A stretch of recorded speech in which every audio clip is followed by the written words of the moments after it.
Hey, Russ Whitney here again, answering your Reddit questions.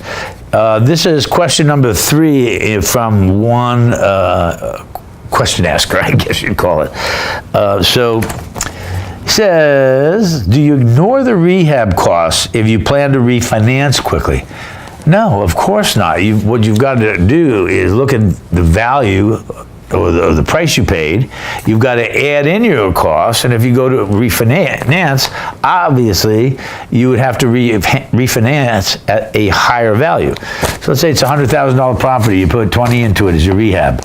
All right, so now it's worth $150. You want to be able to get at least an 80 or 85% loan on that, and if that's it's a rehab property and a rental property, banks are not readily giving loans there.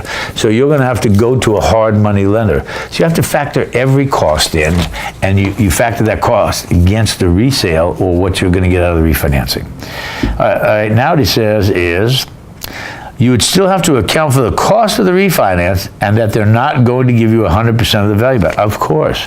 Right now, unless you've got a really good relationship with the bank, if you can get 75% on a small rental property, which duplex, triplex, fourplex, I think that's about the best that you can count on right now, unless you're using an equity line against your home or another property. So I hope that answers your Reddit question.